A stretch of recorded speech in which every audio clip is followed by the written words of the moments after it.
येच बुद्धा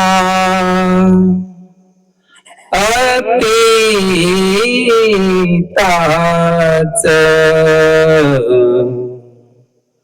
येच बुद्धा अनागता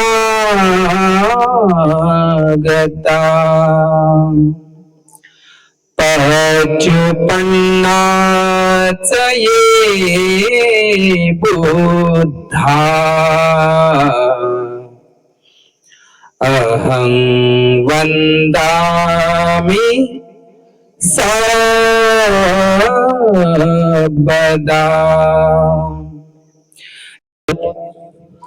महान कारुणिक अर्हत सम्यक संबुद्ध सिद्धार्थ गौतमाने ज्या बोधगयेला, ज्या संबोधी स्थळाला, ज्याला प्राचीन काळामध्ये उर्वेला म्हणून ओळखल्या जात होतं, ते उर्वेला वन होतं.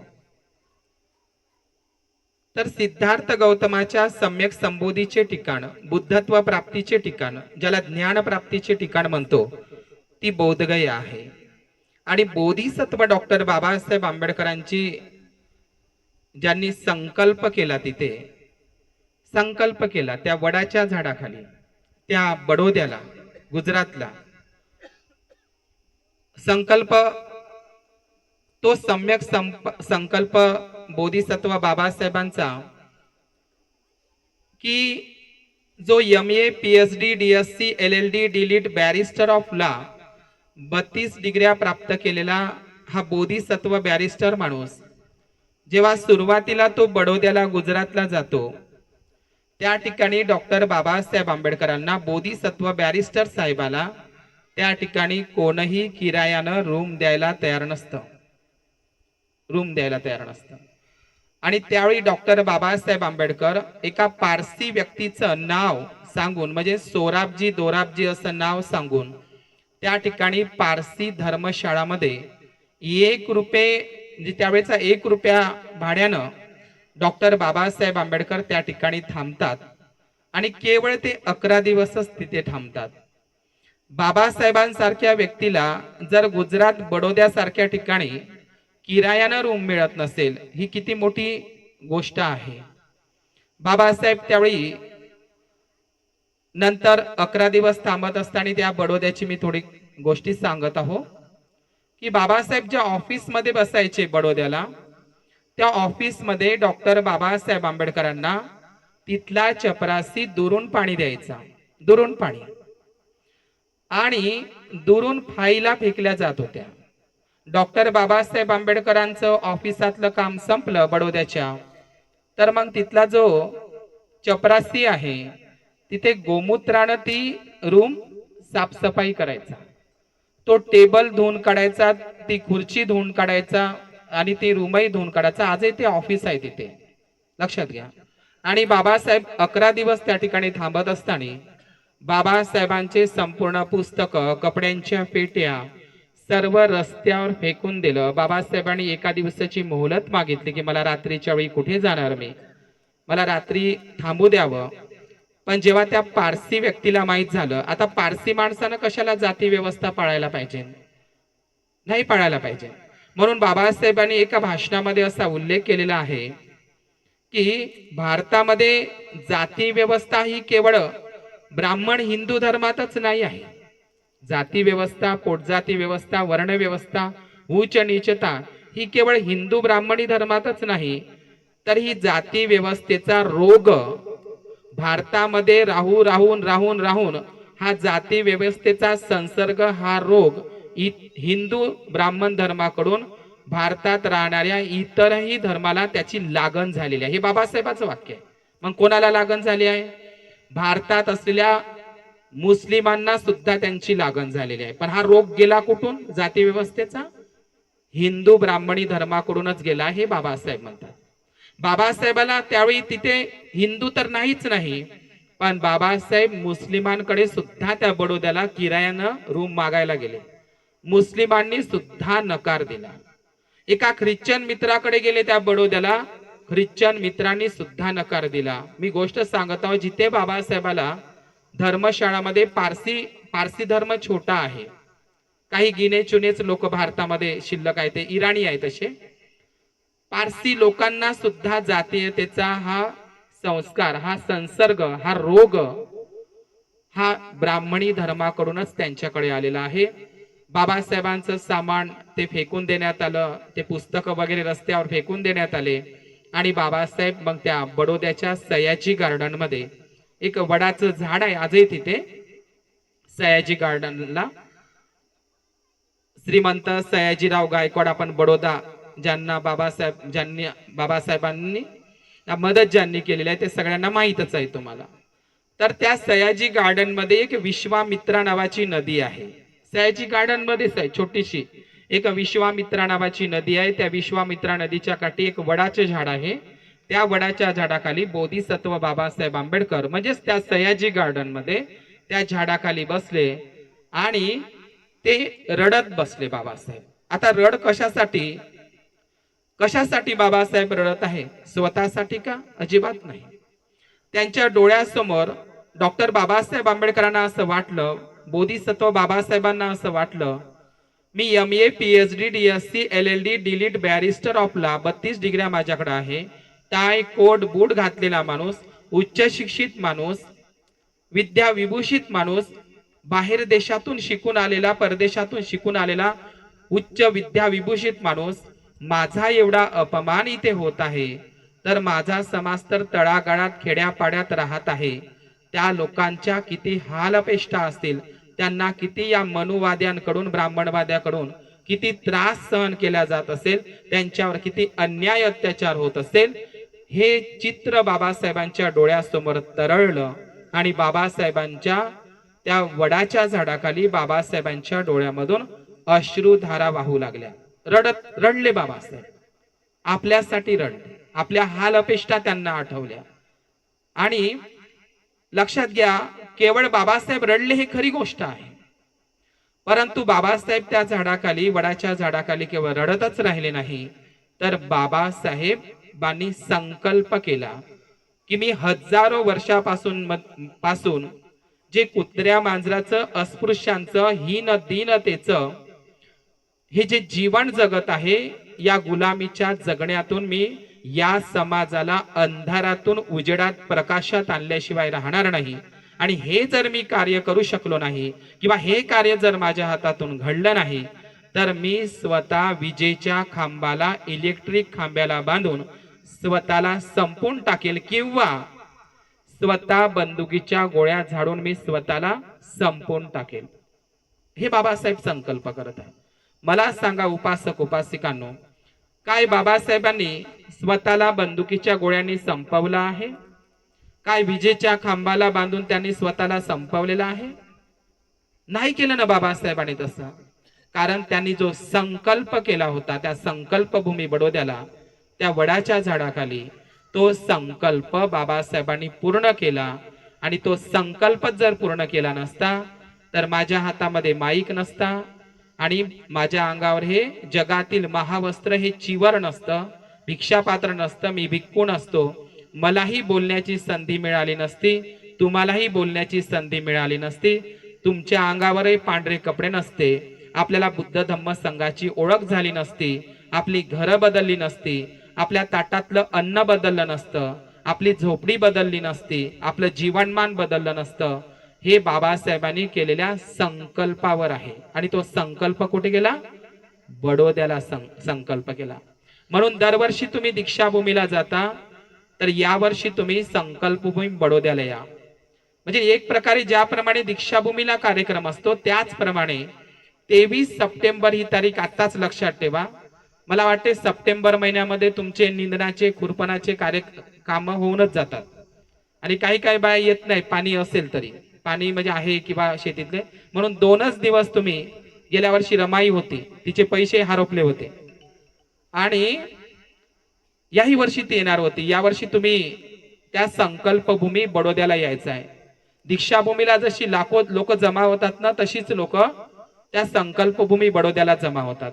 इथे बसल्या उपासक उपासिकांना मी आतापासूनच आवाहन करतो की आपण त्या कार्यक्रमाला यावं. सोबतच त्या बडोद्याला आणि श्रीमंत सयाजीराव गायकवाड ज्यांचं बुद्ध धम्मावर प्रेम होतं. मी हा विषय माझ्या युट्यूब चॅनलवर टाकलेलाच आहे. श्रीमंत सयाजीराव गायकवाड ज्यांचं बुद्ध धम्मावर प्रेम होतं, विशेष प्रेम होतं. तुम्हाला माहित असेल बाबासाहेबांनी शेवटचा ग्रंथ बुद्ध व त्यांचा धम्म, बुद्ध अँड हिज धम्मा, बुद्ध और उनका धम्म हा ग्रंथ लिहिलाय. बरोबर ना? कोणता ग्रंथ आहे मावल्यांनो? बाबासाहेबांचा शेवटचा बुद्ध आणि त्यांचा धम्म हा ग्रंथ. बाबासाहेबांना हा ग्रंथ लिहायचा होता. आता हा ग्रंथ लिहायचा होता तर श्रीमंत सयाजीराव गायकवाड यांनी काय केलं, त्यावेळी सत्यशोधक समाजाचे कृष्णाजी अर्जुन केळुसकर, म्हणजे केळुसकर गुरुजी, बरोबर ना? ते केळूस गावचे होते, कोकणातले, रत्नागिरी जिल्ह्यातले, म्हणून त्यांचं केळुसकर नाव होतं. बरोबर. तर तुम्हाला माहित आहे म्हणजे डॉक्टर बाबासाहेब आंबेडकरांच्या बालपणी त्यांच्या हातामध्ये एक पुस्तक पडलं होतं. त्या पुस्तकाचं नाव काय आहे? गौतम बुद्धाचे चरित्र. हे केळुसकर गुरुजीचं पुस्तक. हे गौतम बुद्धाचं चरित्र पुस्तक केळुसकर गुरुजीनं लिहिलेलं आहे. आणि केळुसकर गुरुजी त्या काळामध्ये सत्य शोधक समाजाचे कार्यकर्ते होते, ज्योतिबा फुलेंचे. ठीक आहे. दुसरी गोष्ट, श्रीमंत सयाजीराव गायकवाड हे स्वतः पुण्याला आले होते, लक्षात घ्या. आणि डॉक्टर बाबासाहेब आंबेडकर म्हणजे भिवाचं आणि रमाईचं लग्न ब्राह्मणी पद्धतीनं नाही लागलं, लक्षात घ्यायचं आहे. म्हणजे भिवाचं 9 वर्षाची भिवा, 9 वर्षाची रमा, सावित्री आणि रमाईचं लग्न 9 वर्षातच आहे. त्या काळामध्ये बालविवाह व्हायचे ना. तर रमाई 9 वर्षाची आणि भिवा 14 वर्षाचा होता. तर रमाईचं भिवाचं लग्न कोणत्या पद्धतीने लागलं हे तुम्हाला माहित असलं पाहिजे. ते अंतरपाठ वगैरे वगैरे नाही, ते मंत्र वगैरे ते असं सत्यनारायण वगैरे असं वगैरे नव्हतं. भिवाचं आणि रमाईचं लग्न हे सत्यशोधक पद्धतीनं लागलं होतं, लक्षात घ्या. भायखळ्याच्या स्टेशन मुंबईला. तर सत्यशोधक पद्धतीनं, संस्कार पद्धतीने ते लग्न लागलेलं होतं. आणि सत्यशोधक समाजाचेच कार्यकर्ते केळुसकर गुरुजी होते. गौतम बुद्धाचं चरित्र हे पुस्तक लिहिण्याकरिता, म्हणजे मला गौतम बुद्धाविषयी, बुद्धाच्या तत्वज्ञानाविषयी, विचाराविषयी काहीतरी ऐकायचं आहे, माहीत करून घ्यायचं आहे, म्हणून सयाजीराव गायकवाडांनी महाराष्ट्रामध्ये, कारण श्रीमंत सयाजीराव गायकवाड जरी गुजरातचे असले तरी ते नाशिकचे होते. कवळाने त्यांचं गाव, गायकवाड परिवारातले होते, लक्षात घ्या. आणि म्हणून त्यांना मराठी भाषा येत होती. आणि बडोद्याचे, आजही बडोदा असेल, इंदोर असेल, ग्वालियर असेल, मराठी लोक बोलतात. इकडे बेळगाव निपाणी पर्यंत लोक मराठी बोलतात, आदिलाबाद पर्यंत लोक मराठी बोलतात. आणि म्हणून श्रीमंत सयाजीराव गायकवाडच्या मनात उत्पन्न झालं की मला बुद्धाविषयी काहीतरी जाणून घ्यायचं आहे. म्हणून केळुसकर गुरुजींना त्यांनी पत्र पाठवलं, त्यांची भेटही घेतली आणि त्यांना सांगितलं तुम्ही एक पुस्तक लिहा, गौतम बुद्धाचे चरित्र असं काहीतरी पुस्तक लिहा. आणि केळुसकर गुरुजींना श्रीमंत सयाजीराव गायकवाड असं म्हणत आहे. ते पुस्तक छपाईसाठी, ते प्रकाशनासाठी, पुस्तक छापण्याकरिता तुमच्या भाषेमध्ये समजलं पाहिजे म्हणून त्याच्यासाठी मी अर्थसहाय्य करतो, पैशाची मदत करतो. केळुसकर गुरुजींनी जे पुस्तक छापलं, लिहिलं, त्याचा संपूर्ण खर्च कोण केला? बडोद्याचे सयाजीराव गायकवाड. आणि हे या पुस्तकाचं हे पूर्ण कुठे लिहून आहे? हे बाबासाहेबांच्या बुद्ध आणि त्याच्या धम्मग्रंथातच लिहून आहे. हे मी सांगत आहोत तुम्हाला.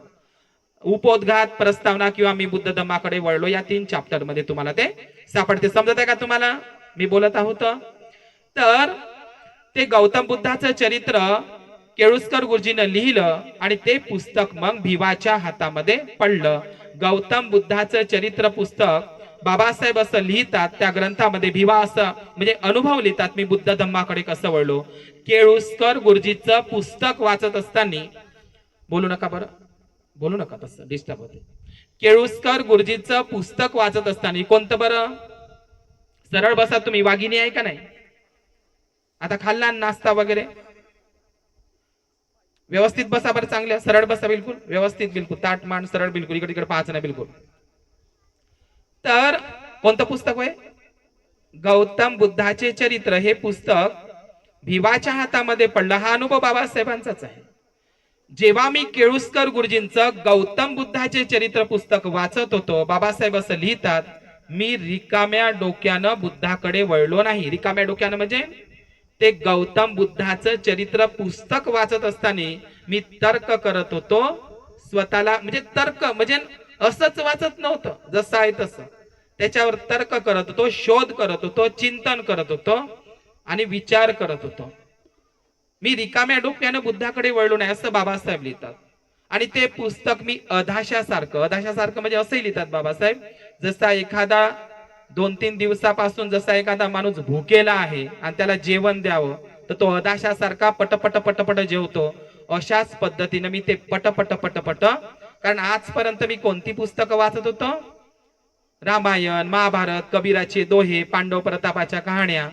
आणि हे पुस्तक मी दाशासारखं पट्ट पट्ट वाचून काढलं आणि रामजी बाबाकडे गेलो, कमरीवर हात ठेवला.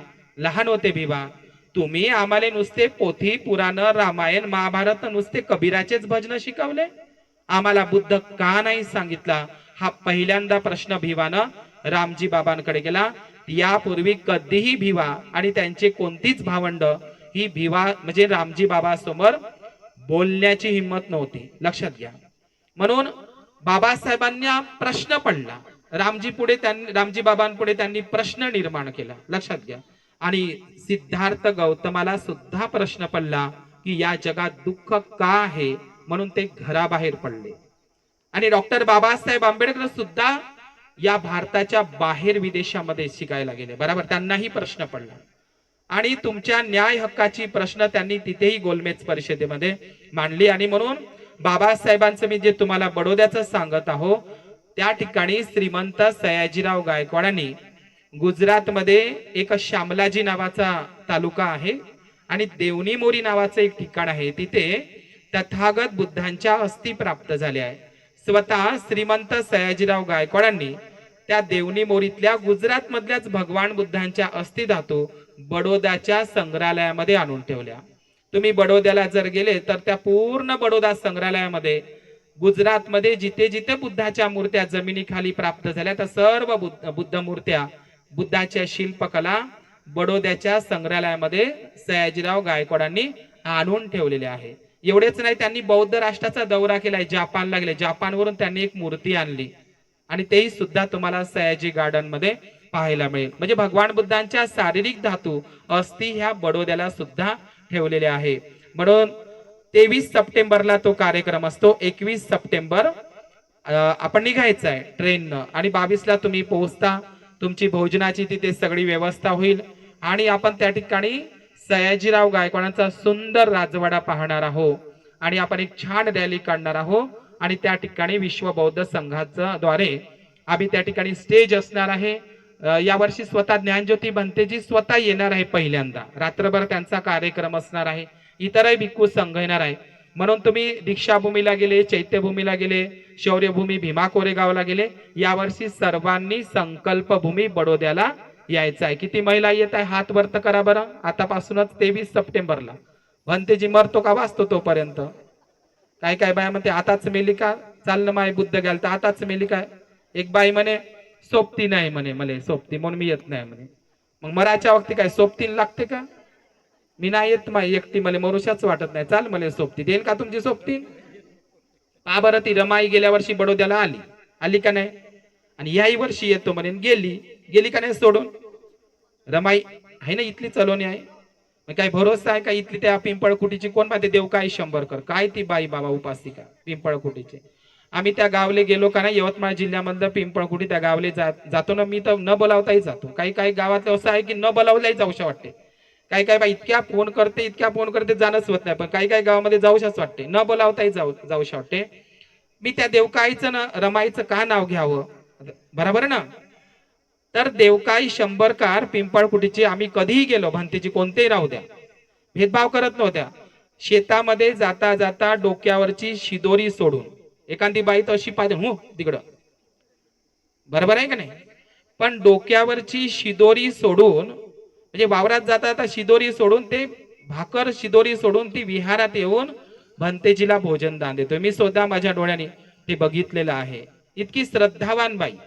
आणि तिनं बाबासाहेबाची पितळची मूर्ती घेतली. आता पितळची मूर्ती घेतली आणि मला तिनं फोन केला, भंतेजी म्हणे बाबासाहेबाची पितळची मूर्ती मी घेऊन ठेवली, तर म्हणे आपण बसू म्हणे पिंपळखुटीच्या विहारामध्ये. बाप तिनं मूर्ती स्वतःच्या पैशात घेऊन ठेवली आणि घेऊन ठेवल्याच्या नंतर ती काय म्हणते, मला म्हणते भंतेजी बडोद्याला यायचं आहे, पुढच्या वर्षी मी येतो म्हणते.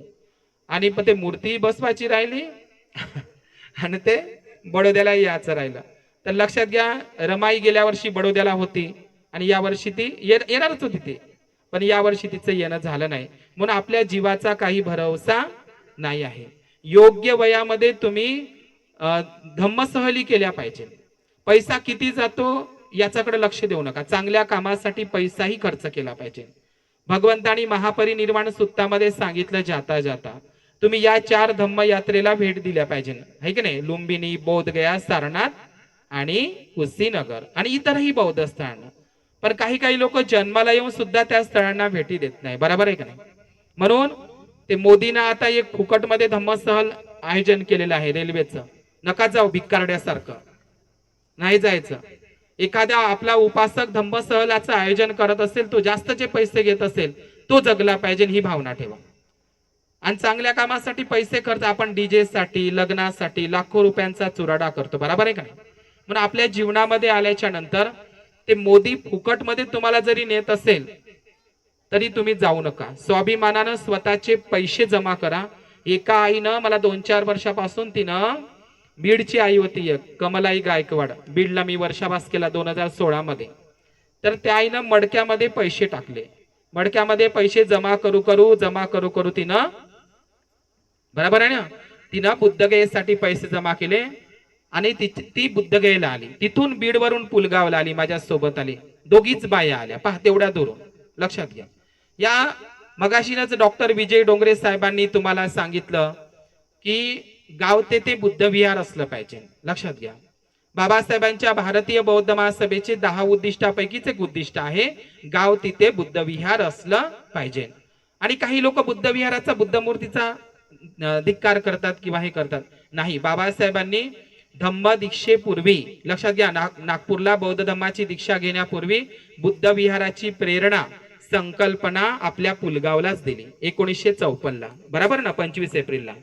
बुद्ध धम्माची दीक्षाच घ्यायची आहे, पण बुद्ध विहाराची प्रेरणा, संकल्पना बाबासाहेबांनी पुलगावला आपल्या वर्धेलाच केलेली आहे. बाबासाहेबांनी आग्र्याचं चक्कीपाट बुद्ध विहार आहे, त्याही बाबासाहेबांच्या म्हणजे मंगल असते त्याचं उद्घाटन झालंय, चक्कीपाट बुद्ध विहार आग्रा. आणि बाबासाहेबांच्या धम्मदीक्षेच्याही आधी आजही ते मुंबईला, वरळीला निचिरेन बुद्ध विहार आहे. बाबासाहेब नेहमी मुंबईला राहत असताना त्या बुद्ध विहारात त्यांच्या भेटी गाठी झालेल्या आहे. लक्षात घ्या मी काय सांगत आहोत. आणि बौद्ध धम्माची दीक्षा घेण्यापूर्वी डॉक्टर बाबासाहेब आंबेडकरांनी देहू रोडला, पुण्याला पहिल्या बुद्ध विहाराचं उद्घाटन केलं, एकाच वेळी उद्घाटन केलं आणि एकाच वेळी बुद्ध मूर्तीची स्थापना केली. आणि इकडे तिकडली मूर्ती वगैरे नाही आणली, स्वतः ब्रह्मदेशातल्या 6व्या धम्मसंगीती मधले डोळे उघडे असलेली पांढरी शुभ्र बुद्धाची मूर्ती, आशीर्वाद मुद्रेतली बुद्ध मूर्ती स्वतः बाबासाहेबांनी ब्रह्मदेशातून आणलेली ती मूर्ती आजही देहू रोडला आहे. आपण मूर्ती पूजा करतो, इतरही धर्मातील लोक मूर्ती पूजा करतात, पण आपण मूर्तीला काही मागत नाही. हे बुद्धा मले असं, तू असं असं तर मग मी तुले तसं तसं, तू मले असं नाही तर मग मी तुले तसं नाही, असं आपण कधीच बुद्धासमोर म्हणत नाही. म्हणतो का? काही बाय आहे ना, बुद्धा माक लक्ष ठेव जो बाप्पा, आहे का नाही, मी तुझ्या विहारात आली बापा, ह्या अगरबत्त्या घे, मेणबत्त्या घे आणि माक लक्ष ठेव जो हातपाय सुखाचं ठेव, अजिबात ठेवत नाही. बुद्ध स्वतःच म्हणतात मी मोक्षदाताही नाही आणि मुक्तीदाताही नाही, मी कोण आहे? मार्गदाता आहे. आपण मूर्तीपूजा नक्की करतो, लक्षात घ्या, मूर्तीपूजा नक्की करतो. काही लोक म्हणतात मूर्तीपूजा बुद्धानं सांगितली नाही. बुद्धाच्या वेळी मूर्त्या होत्या, बुद्धाच्या वेळी मूर्त्या जिवंतपणे अजिबात नव्हत्या. मग बुद्ध मूर्तीपूजा कशी काय नाकारू शकतात? जगामध्ये पहिल्यांदा जर मूर्तीपूजा कोणाची झाली असेल ना तर बुद्धाचीच झाली. लक्षात घ्या, जगामध्ये जर पहिली मूर्ती कोणाची तयार झाली असेल तर ऐका, बुद्धाच्या वेळी मूर्तीच नव्हती जिवंतपणे, तर बुद्ध मूर्तीपूजेचा कसा काय विरोध करतील? प्रश्न आहे माझा. आपण मूर्तीपूजा नाही करत, प्रतीक म्हणून ठेवतो. बुद्धाचे 9, धम्माचे 6 आणि संघाचे 9 गुणाची पूजा करतो. बुद्ध धम्म संघाच्या ठाई असलेल्या सद्गुणांची, आदर्शांची म्हणून पूजा करतो. लक्षात घ्या, बुद्धाच्या वेळी मूर्तीच नव्हती तर मूर्तीपूजेचा प्रश्नच नाही. लक्षात घ्या, म्हणून जगामध्ये पहिली मूर्तीपूजा जर कोणाची झाली असेल जगात, जगात जर कोणाच्या मूर्तीची पहिली पूजा झाली असेल तर ती कोणाच्या? तथागतांच्या. मग हे लागले 33 कोटी. लक्षात घ्या, तथागत बुद्धांच्या मूर्तीचीच पहिली मूर्ती पूजा या जगामध्ये झाली. जगामध्ये पहिली मूर्ती कोणाची बनली? बुद्धाचीच बनली. आणि जगामध्ये सर्वात जास्त मूर्त्या जमिनीखाली उत्खननामध्ये कोणाच्या मिळतात? जगाचा आकडा आहे. तुम्ही मोबाईलमध्ये असं गुगलला विचारा, काही विचारा, जसं तुम्ही विचारा की जगामध्ये सर्वात जास्त, विचारा तुम्ही मोबाईलमध्ये गुगलला, जगामध्ये सर्वात मोठी जयंती कोणाची होते, तर तुम्हाला पटकन नाव येते, डॉक्टर भीमराव आंबेडकर येते. खरीच गोष्ट आहे ते, मी पाहिलं मोबाईलमध्ये सर्च करून. विश्व में सबसे बड़ी जयंती किस मानव की होती असं म्हणलं तर डॉक्टर भीमराव रामजी आंबेडकर असं लिहून आलं. आणि जेव्हा मी असं सर्च केलं की जगामध्ये सर्वात जास्त मूर्त्या कोणाच्या प्राप्त झाल्या, तर नाव आलं तथागत बुद्धाचं. म्हणून म्हणतात ना, कणकण में भगवान. मग कणकण में भगवान म्हणजे कोणता कण? या भारत भूमीच्या, या जम्बूद्वीपाच्या कणाकणामध्ये, जमिनीमध्ये काही काही लोक म्हणतात जिथं खोदान तिथं बुद्धाच्याच मूर्त्या निघतात. मग जगामध्ये सर्वात जास्त बुद्ध मूर्त्या जमिनीमधून प्राप्त होतात, कोणाच्याच प्राप्त झाल्या नाही. सगळ्यात जास्त म्हणजे भारतातल्या कुठल्याही म्युझियम मध्ये जा, तुम्हाला बुद्धाच्याच मूर्त्या देतात. भारतातली तर गोष्ट सोडा, जगातल्या कुठल्याही म्युझियम मध्ये जा, ब्रिटिशांनी बुद्धांच्या मूर्त्या तिकडे नेल्या, त्याला आवडल्या, त्या मस्त होत्या. आणि म्हणून त्या बुद्ध मूर्त्या जगात, बुद्धांच्याच मूर्तीची पहिल्यांदा पूजा सुरू झाली. आणि बुद्ध मूर्तीची सुरुवात सम्राट कनिष्कानं केली. आणि अशीच नाही केली, सम्राट कनिष्कानं धम्म संगीती भरवली काश्मीरला. आणि भिक्खूंच्या नेतृत्वात त्या बुद्ध मूर्ती तयार करायची का? पहिल्यांदा सोन्याच्या शिक्क्यावर, तांब्याच्या शिक्क्यावर, कांशाच्या शिक्क्यावर, चांदीच्या शिक्क्यावर बुद्धाचीच मूर्ती कोरण्यात आली, जसं आता नाण्यावर बाबासाहेबाची वगैरे काढतात. आणि बुद्धाची सोन्याची मूर्ती आणि इतरही पत्थरातल्या मूर्त्या सम्राट कनिष्कानं पहिल्या शताब्दीमध्ये तयार केल्या. आणि जगामध्ये सर्वात जास्त बुद्ध मूर्ती दान करणारा व्यक्ती होता बौद्ध सम्राट कनिष्क. आणि बुद्धाची पहिल्यांदा मूर्ती जर कुठे तयार झाली असेल तर ती मथुरेला आणि एकाच वेळी गांधारला. लक्षात घ्या. आणि तेव्हापासून बुद्ध मूर्तीची पूजा आपण करत असतो. आणि बुद्ध मूर्तीची आवश्यकता आहेही. आज जर बुद्धाच्या मूर्त्या जमिनी खालून निघाल्या नसत्या तर तुम्हाला म्हणता आलं असतं का हे ठिकाण आमचं वय, सोमनाथ आमचं वय, जगन्नाथ आमचं वय, विठ्ठलनाथ आमचं वय? बरोबर आहे का नाही? बुद्धाच्या मूर्त्या त्या जमिनीतून निघतात आणि मग सांगता येतं की हा देश कोणाचा आहे? बुद्धाचाच आहे. बरोबर आहे का नाही? म्हणून बुद्ध हा प्रचंड बुद्ध डॉक्टर बाबासाहेब आंबेडकरांनी आपल्याला दिलेला आहे. म्हणून आपण केवळ अंधश्रद्धेपोटी नाही, कर्मकांडापोटी नाही, तर आपण आपल्यामध्ये शिलांचा, गुणाचा, नीतिमत्तेचा विकास झाला पाहिजे. बुद्ध धम्म संघाच्या ठाई जे सद्गुण आहे ते सद्गुण माझ्या अंगी यावे, यासाठी आपण बुद्ध वंदना घेत असतो. बुद्धाची पाली वंदना ही अत्यंत महत्वाची आहे. जगामध्ये पाली धम्मलिपीमध्येच सगळीकडे एकाच भाषेमध्ये वंदना होते. कालच मी परवाच्या दिवशीच गडचिरोलीला वर्षाला गेला, एक माणूस आला आणि आमच्या सोबत वादंग घातला. त्यानं चांगला आहे वाद घालणं, पण विषयावर वाद घातला तर चांगली गोष्ट आहे. तर तो म्हणे भंतेजी तुम्ही पाली भाषेमध्येच वंदना म्हणता, मराठीमध्ये काहून नाही सांगत म्हणे. आता वंदनेमध्ये मधातल्या मधात ते काय मराठी सांगू का? बरोबर आहे का नाही? तर वंदना धम्मलिपीतली वंदना, पाली भाषेतली वंदनाच आम्ही म्हणणार. लक्षात आहे. आणि दुसरी गोष्ट लक्षात घ्या, तुम्हाला पाली भाषा ही जी धम्मलिपी भाषा आहे तुम्हाला समजत नाही, याला आम्ही काय करू? लक्षात घ्या, कुठल्याही माणसाला कुराण समजून घ्यायचं असेल, मुस्लिम बांधवाचा सांगत आहो मी, मुस्लिम बांधव माझा एक उपासक आहे, त्या दिवशी चाला तो तन्वीर खान, तर त्याला मराठी भाषा येते, हिंदी भाषा येते, त्याला इंग्रजीही वाचता येते. पण तो म्हणाला जर मला कुराण समजून घ्यायचं असेल तर मला अरबी, उर्दू आणि फारसी भाषा समजून घ्यावंच लागते. लक्षात घ्या. एखाद्या ख्रिश्चन माणसाला विचारा, त्याचं बायबल जे आहे ना, बायबल, त्याला इंग्रजी शिकावंच लागतं बायबल चांगल्या पद्धतीनं समजून, किंवा हिब्रू भाषेमध्ये. लक्षात घ्या. आणि त्याचप्रमाणे ही जी आपली पाली धम्मलिपी भाषा आहे, जेव्हा भारतामध्ये ब्रिटिश आले ना, भारतामध्ये कितीतरी भाषा आहे, लोक भाषा आहे, बोली भाषा आहे, खूप साऱ्या बोली भाषा आहे, खूप साऱ्या भाषा आहे भारतामध्ये. पण इंग्रज जेव्हा भारतामध्ये आले तर त्यांनी पहिल्यांदा बुद्ध विहारांचा महास्तूपांचा शोध घेतला. बरं झालं इंग्रज भारतात आले म्हणून आपल्याला जमिनीखालचा बुद्ध दिसला, अशोक दिसला. हे जेवढे काही बुद्धगया, सारनाथ, हे सगळे काही ठिकाण आहे ना बौद्ध लेण्या, त्याचा तुम्ही इतिहास पहा.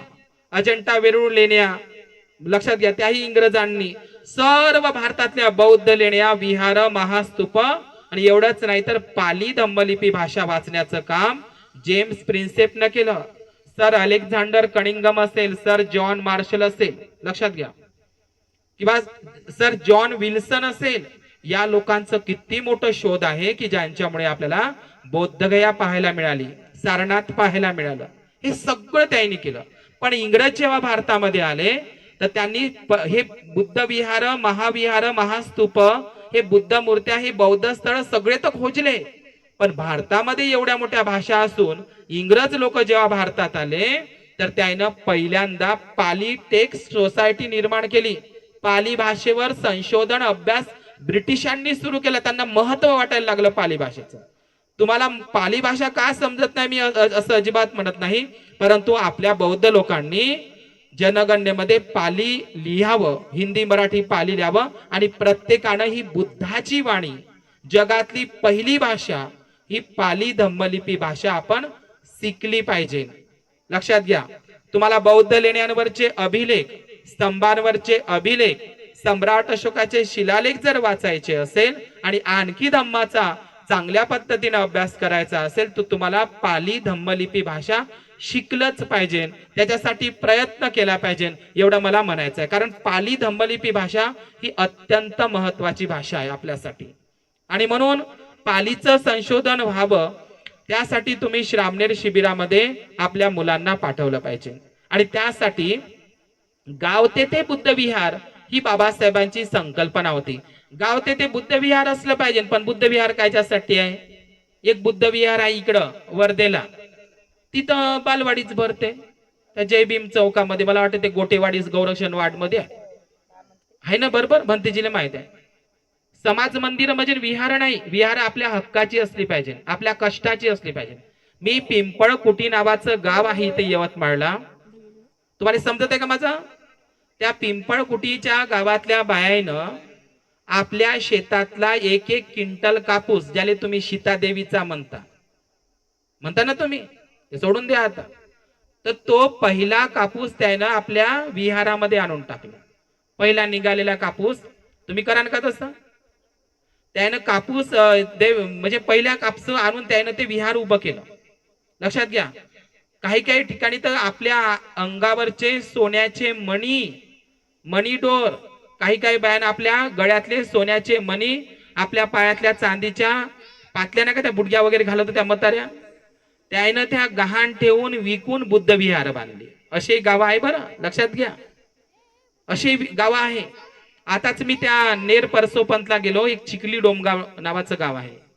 ती आई तर मुंबईला गेली ती आई. तिनं गावातली पूर्ण घराची जागाही दान केली, जागेवर स्वतःच्या पैशाने विहारही बांधून दिलं, आणि दुसरी गोष्ट तिनं बुद्ध मूर्ती आणली. मी आताच ते, मला वाटते आशा मोटघरे आई आहे, मुंबईला राहतात, ठाणेला, पहा. आणि आपलं तिथेच म्हणलं तुम्हाला लाईन जाते, महावक्तीच लाईन गेली.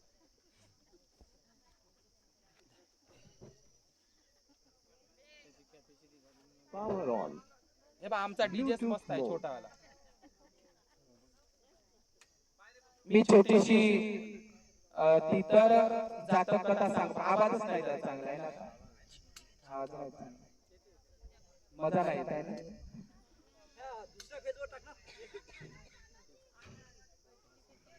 आलं का लक्षात तुम्हाला? तर त्याईनं भलं मोठं बुद्ध विहार बांधून दिलं, भलं मोठं. तर बुद्ध विहार कसे झाले आहे? मी पहिलं बुद्ध विहार सांगत तुम्हाला. कुठं सांगत जी? वर्धेतलं. त्या बुद्ध विहारामध्ये बालवाडी आहे. एका बुद्ध विहारात तर प्रत्यक्ष मी पाहिलं ब्युटी पार्लर आहे. तुम्हाला खोटं वाटत फिरून. एका बुद्ध विहारामध्ये एक बुद्ध विहार असं आहे गिट्टी पहिल्यातलं, तिथं तो माणूस किराण्याचा बंद दुकानाचा माल विहारात ठेवतो. एका आईचा मला इकडे फोन आला, इकडे सावंगी म्हणून गाव आहे इकडे यवतमाळ मध्ये, भंतेजी म्हणे आमच्या गावचा तो अध्यक्ष बुद्ध विहारामध्ये पूर्ण घरातला कापूस, पूर्ण घरातले आऊत, पूर्ण शेतीचा सगळा माल आमच्या विहारामध्ये भरतात. ही आमच्या विहाराची अवस्था आहे. काही लोकांनी बुद्ध विहार ही बचत गटाची केंद्र केलेली आहे. समजत आहे तुम्हाला? काही लोकांनी बुद्ध विहार ही राजकारणी लोकांची अड्डे झालेली आहे. लक्षात घ्या. म्हणून आपलं बुद्ध विहार हे स्वाभिमानाचं असलं पाहिजे. कोणाकडून पैसे आणून करायचंच नाही. कोणी तुम्हाला किती भव्य दिव्य बुद्ध विहार बांधून देत असेल, त्याच्यासाठी पैसे उपलब्ध करून देत असेल, भीक नको पण पुत्रा लक्षात घ्या. म्हणून तुम्ही कधीही पहा, मुस्लिम बांधव कधीच कोणाकडे हात पसरवत नाही मस्जिद बांधण्यासाठी, कधीच नाही. आणि त्यांच्या मस्जिदीवर तुम्हाला नेम प्लेट दिसत नाही अमुक आमदार खासदार यांच्या निधीतून, अजिबात. ते लोक दिवसभरातून 5 वेळा नमाज पडायला जातात. किती वेळा? 5 वेळा. आणि आपल्या कमाईतला 5वा हिस्सा रोजच, बाबासाहेबांनी तर सांगितलं आपल्या कमाईतला 20वा हिस्सा, ते लोक मुस्लिम बांधव आपल्या कमाईतला रोजचा हिस्सा, मग त्याचं ते छोटं काम असो का बिझनेस असो का लहानचं दुकान असो का टायर पंक्चरचं दुकान असो, काही असू देतो, गरीबातला गरीब मुसलमान नमाज पडायला जातो ना रोज. किती वेळा जातो? 5 वेळा नमाज पडायला जातो. पण पहिल्या नमाजीला, रोजच्या नमाजीला तो तिथे एक पेटी असते, त्या मौलवीच्या त्या पेटीमध्ये तो पैसे टाकतो. काय? त्यासाठी आमच्या मस्जिदीचा, आमच्या त्या ईदगाहाचा, आमच्या त्याचा विकास झाला पाहिजे. आणि तुम्हाला असं वाटते, आता काही काही लोक बोलतात, तुम्हाला मौलवी पाहिला का? ते मौलवी वगैरे सकाळी सकाळी म्हणत नाही का, म्हणते तो आवाज वगैरे देते अल्लाहू अकबर. त्या मौलवीचं सर्व भरण पोषण कोण करत असते? तिथला मुस्लिम प्रत्येक बांधव. असाच बोंबलत नाही तो, त्याला दानादी कर्म सुद्धा करतात. एवढी शिस्त, ही शिस्त आपली आपली पद्धत आहे. लक्षात घ्या. मी आता गेल्या वर्षी माझ्यासोबत सुबोध नंदेश्वर आहे. मी ग्वालियरला गेलो. मध्य प्रदेशामध्ये ग्वालियर आहे.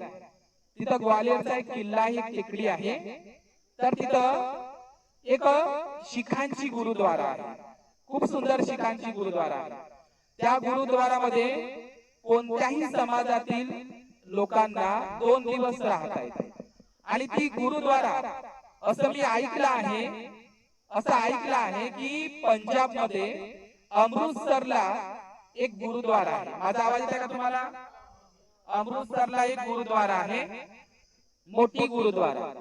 त्या गुरुद्वारामध्ये जगामध्ये सर्वात मोठा अन्नाचा भंडारा, नीट लक्ष द्या, जगामध्ये सगळ्यात मोठा अन्नाचा भंडारा, म्हणजे सकाळ संध्याकाळ 24 घंटे तुम्ही रात्रीला कवायचा, रात्रभर आणि पूर्ण दिवसभर त्या अमृतसरच्या ठिकाणी त्या गुरुद्वारामध्ये तुम्हाला रोज भोजन भेटते, मोफत फुकट. जगात मधला सगळ्यात मोठा अन्नाचा भंडारा, भारताचा सगळ्यात मोठा अन्नाचा भंडारा कुठे आहे? गुरुद्वाराला. आणि ती पद्धत मी ग्वालियरला पाहिली. मी स्वतः त्या गुरुद्वारामध्ये गेलो, जेवण केलं, तिथे थांबलो. तर मी तिथल्या शीख बांधवांकडून अशी माहिती घेतली. कोणती माहिती घेतली? का शीख बांधव काय करतात, जेव्हा शेतकऱ्यांचं आंदोलन झालं, त्यांना ट्रॅक्टरनं तुडवलं गेलं होतं, तेव्हा तुम्ही पाहिलं असेल, जेव्हा शीख बांधवांनी, ज्या पंजाबी शीख बांधवांनी जेव्हा शेतकऱ्यांचं आंदोलन केलं, तुम्ही टीव्हीवर वगैरे पाहिलं असेल, तर त्या आंदोलनामध्ये त्यांना संपूर्ण आंदोलनकर्त्यांना जाग्यावर भोजनदान देण्याची व्यवस्था शीख बांधवांनी केली होती. मी त्या गुरुद्वारात मध्ये हे ऐकलं, शीख बांधवांकडून हे ऐकलं की शीख बांधव आपल्या कमाईतील, म्हणजे तुम्ही पंजाब असेल, हरियाणा असेल, तर भारतातील शीख बांधव त्यांच्या गुरुद्वारा, कुठेही गुरुद्वारा असू द्या, त्याला तर हेल्प करतातच. पण त्यांच्या क्षेत्रामध्ये आलू पिकत असेल, कांदा पिकत असेल, गहू पिकत असेल, तांदूळ पिकत असेल, ते मोहरी काय म्हणते त्याला, जव पिकत असेल, कुठलाही बटाटे म्हणा, काही म्हणा, आपल्या शेतीतला पहिला माल ते कुठे आणून टाकतात?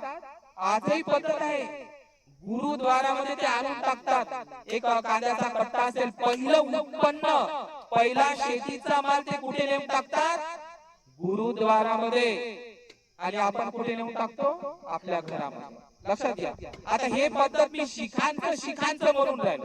शीख लोक असं करतात, शीख लोक तसं करतात. ही पद्धत शिखांची अजिबात नव्हे, ही पद्धत आपलीच होय. पण त्याने घेतली. नालंदा विद्यापीठामध्ये 10,000 भंतेजी लोक शिकत होते. किती किती म्हटलंय मी? काय लागल्या का तुम्हाला भुका? पानगी आहे तिकडे शिजत.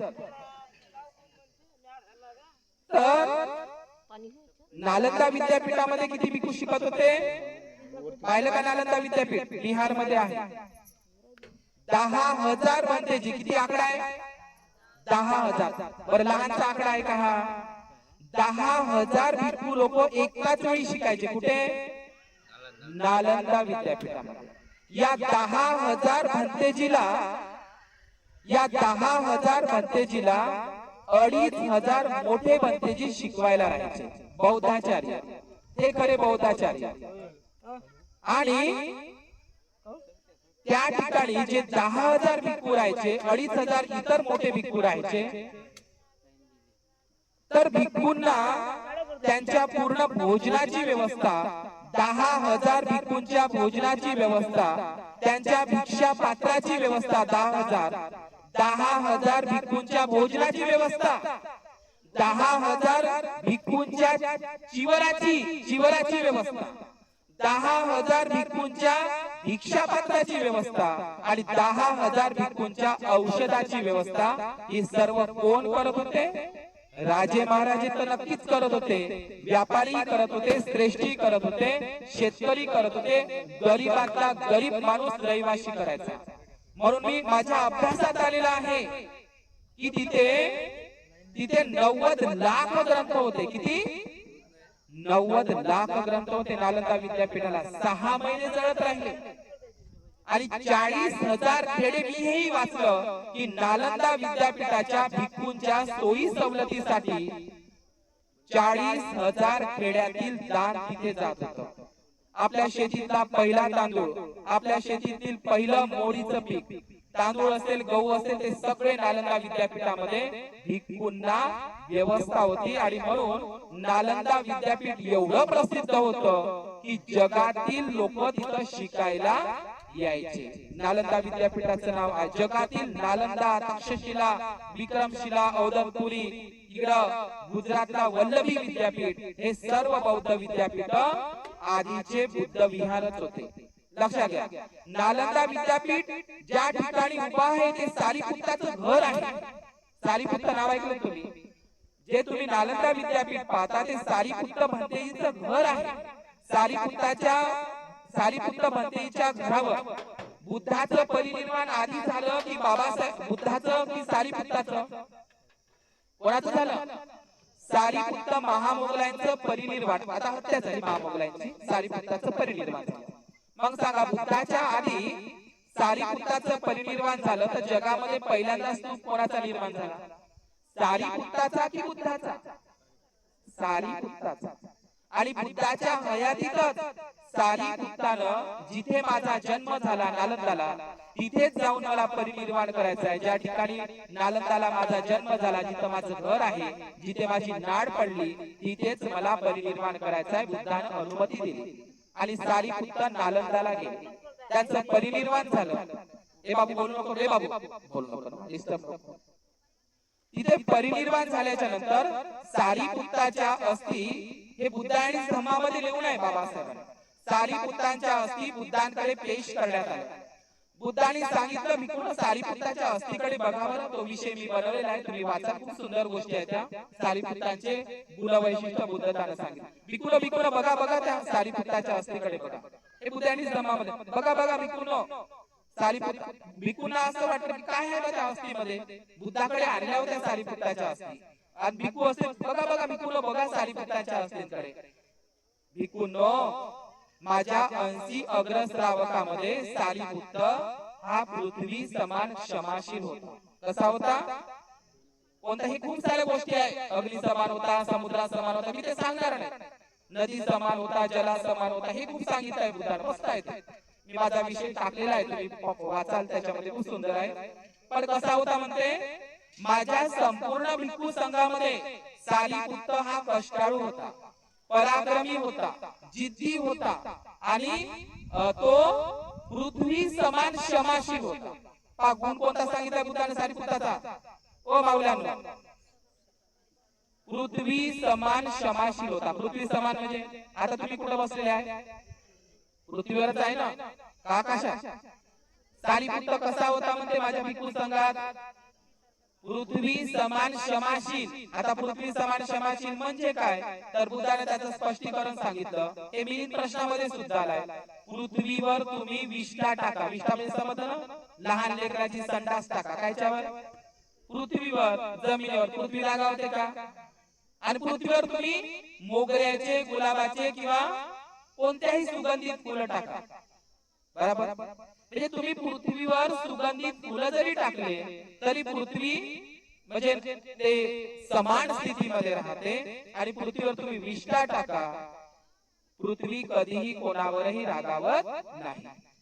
बुद्धाने हेही सांगितलं आणि मिलिंद प्रश्नामध्ये नागसेनबंदीने हे सांगितलं, एखाद्या माणसानं कुदळ घ्यावी किंवा एखादी खुरपी घ्यावी किंवा एखादी सब्बल घ्यावी आणि त्या पृथ्वीला त्यानं खोदावं, पृथ्वीला खोदावं, तर ती पृथ्वी रागावते का त्या खोदणाऱ्या माणसावर? तुम्हाला कुदळीनं खोदत आहे तर म्हणजे पृथ्वीला तुम्ही कितीही खोदकाम करा, पृथ्वी रागावत नाही. पृथ्वीवर तुम्ही विष्ठा टाका, संडास टाका, मूत्र टाका, ती पृथ्वी कधीही रागावत नाही. ती पृथ्वी कशी आहे? क्षमाशील आहे.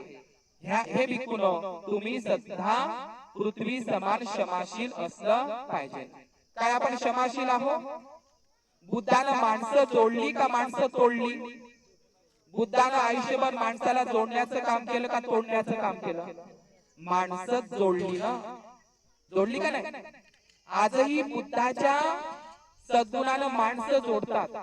माझ्या अगोदर इकडे मला वाटते भीमरावजी भगत माणूस आहे माझ्या गावचा, मगाशी कविता म्हणली त्याने. आई ना इथे गेले का ते पळाले? हा माणूस तुम्हाला असं वाटतं? अहो माणसं बदलतात. मी माझ्या लहानपणी पाहिलं तो माणूस पैशावर उभ्यानं मुतत होता. तुम्हाला खोटं वाटत? इथंच बसलेला पैशावर. आणि एकदा लहानपणीची गोष्ट सांगतो, एवढा मोठा गुठ्ठा आणला, कापूस विकला, पहिला गाडीचा नाही का, पहिल्याच गाडीचा कापूस विकला त्या माणसानं. अहो निबाज मध्येच, आता तो निबाज त्याने ते बंडल आणलं, पूर्ण असं फाडलं, कशा फेकून दिला जसं काय जुवावे. एवढा दारूच्या आहारी व्यसनाधीन, लक्षात घ्या, एवढा दारूच्या आहारी गेलेला माणूस, एवढा व्यसनाधीन गेलेला माणूस म्हणजे दारूच पित होता, खूप दारू पित होता. परंतु तो माणूस आता माझ्या अगोदर तुम्हाला त्यांनी कविता म्हणून दाखवली, स्वतः ते कविता लिहून राहिले. पहा दारू पिला. आम्ही म्हणतो हा माणूस सुधरतच नाही, मरेपर्यंत हा असाच मरते. म्हणलं एक तर याच्या किडनॅप फेल होईल, नाहीतर याचं ते पूर्ण ते लवकर जाते, म्हणजे अपेक्षा नसते. पण आता तुमच्या समोर त्याने कविता म्हणून दाखवली का नाही? हो किंवा नाही? तर बुद्धाच्या धम्मामध्ये इतकं बल आहे की माणसं बदलतात. तुम्ही कल्पना केली पाहिजे की अंगुलीमालानं 999 लोकांचा मर्डर केला. किती लोकांचा? 999 लोकांचा मर्डर केला. कोण? अंगुलीमालानं. मला सांगा बरं, तुम्ही किती लोकांचा मर्डर केला? इथं बसल्या बायांना विचारता किती लोकांचा मर्डर केला तुम्ही? पण करताना बोलूनही मर्डर होते ना. वाणीने मर्डर होते का नाही? ढेबरीच आहे, गुंड्या केसाचीच आहे, काळीच आहे, डोंबळीच आहे, भोकरीच आहे. बरोबर आहे का नाही? म्हणा बरं तुम्ही. म्हणता घेता पाहिजे तुम्हाला बरं, हे भोकरीच आहे. कमी गुन्हे आहे का? भोकरी आहे असं म्हणा बरं. काळीच आहे, डोंबळीच आहे, हे म्हणणं सुद्धा वाणीचे दोष आहे. बरोबर आहे का नाही? कमी बदमाश आहे का म्हणतो का नाही आपण? हे सुद्धा वाणीचे दोष आहे, हे सुद्धा हत्या आहे.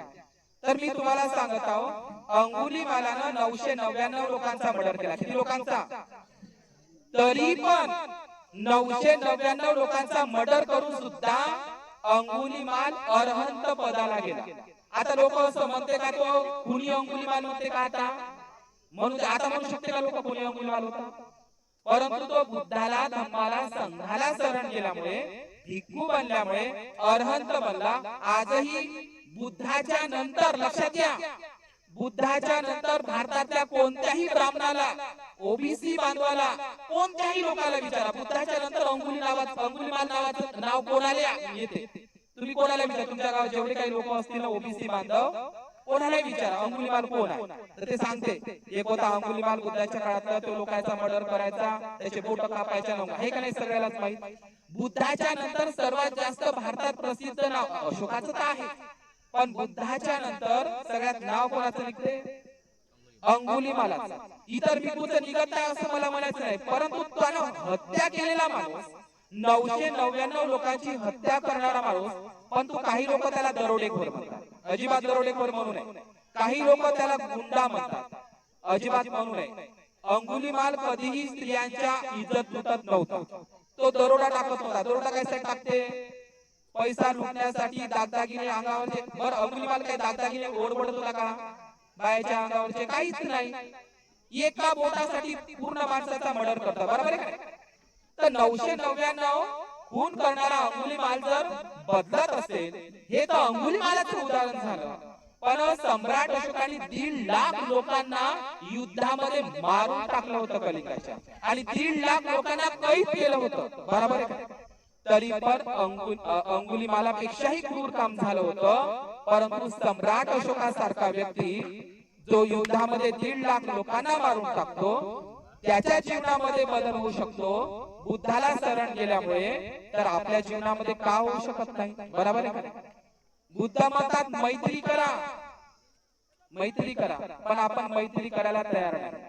पाहूनच घे, मा मनात येईल, मा मनातच येऊ दे, मा मनात येत पर्यंतच आहे, बरोबर आहे का? चालूच आहे तुमचं. मा मनात येईल तर जाईल, ऐकायला तर नाही जाईल, असं आहे का नाही? मा मनात येत पर्यंतच आहे. म्हणून बुद्धानं आयुष्यभर माणसं जोडली, माणसं जोडण्याचं काम केलं. पण बाबासाहेबांनी माणसं जोडली, बाबासाहेबांचं काम माणसं जोडल्यामुळेच झालेलं आहे. आणि मग बाबासाहेबांनी सांगितलं होतं संघटित व्हा. म्हणून मगाशी विजय डोंगरे साहेबांनी सांगितलं होतं, या देवळी तालुक्यामध्ये मी खूप ठिकाणी फिरलो, खूप ठिकाणी. फक्त या देवळी तालुक्यामध्ये फिरत असताना एकाच गावचं विहार व्हायचं आहे मला माहित आहे, आणि ते बुद्ध विहार म्हणजे कांदेगावचं. कारण तिथं 8च घर आहे कांदेगावला. सावंगी येंडे असेल, शेंद्री असेल, तिकडे हिरापूर तळणी असेल, इंजाळा असेल, सर्व कल्ली बुद्ध विहार बदलले. सर्वात मोठं बुद्ध विहार येसगाव मोरदगावचं, कोणाकडून पैसे नाही आले त्या बायाने. एवढं मोठं बुद्ध विहार बांधलं. देवळी तालुक्याचं सगळ्यात मोठं बुद्ध विहार येसगाव बुद्ध विहार, येसगाव मोरदगावचं. आणि कोणाकडून पैसे बांधून तेवढं मोठं बुद्ध विहार बांधून त्याच्याकडे पैसे शिल्लक आहे, सांगा, लक्षात घ्या. आणि इकडं मगाशी ते चिखलीचा असेल, सोनेगाव बाईचं असेल, खूप सारे बुद्ध विहार आहे स्वखर्चातून बांधले. आपल्या बापाचं बुद्ध विहार आपणच बांधलं पाहिजे, आपण बुद्धाचं विहार आपणच बांधलं पाहिजे. मुसलमान कोणाकडून पैसे घेत नाही, लक्षात घ्या. आपल्या बापाची जयंती आपल्याच पैशात साजरी केली पाहिजे, लक्षात घ्या. आणि म्हणून आता हे कोल्हापूरला मी का सांगावं, धम्म शिबिराच्या माध्यमातून मी याच्यासाठी नाही, कोणाला टोचून बोलण्यासाठी म्हणून नाही, किंवा कोणीतरी मला सांगितलं म्हणून अजिबात नाही. मला समजतं फक्त या आता इकडे हे गाव इकडे सोनेगाव कोणतं म्हणते, बोपापूर. हे इथे नाही का बोपापूर खरडा देवीचं, अंबिका माईचं आहे ना. अहो त्या गावामध्ये त्या शेळके बाबांनी स्वतःच्या शेतातली जागाही दान केली, बुद्ध विहारही बांधलं, काही उपासकांनी मदतही केली त्यांना, पण स्वतः बुद्ध विहार बांधून, जागाही बुद्ध विहारही बांधून, स्वतः त्या निखिलनं पुतळाही दान केला, बुद्ध मूर्त्याही दान केला. स्वतः मी ते गावात जाऊ कुठे इथलं गाव बोपापूर, बरोबर आहे. आणि या संपूर्ण देवीच्या बुद्ध विहार जे होते जुने मातीचे आणि टिनाचे होते, ते सगळे बदलले आहे. मी असं का म्हणावं की या बुद्ध विहारामध्ये आता आईनं रंजनाईनं कार्यक्रम घेतला, जसे डोंगरे साहेब त्या लेण्याद्री बुद्ध विहारामध्ये देवीला शिबिर राबवतात रविवारचं, तर असं शिबिर झालं पाहिजे, धम्मसंस्कार शिबिर झालं पाहिजे. म्हणून विहार मोठं पाहिजे, बरोबर आहे का.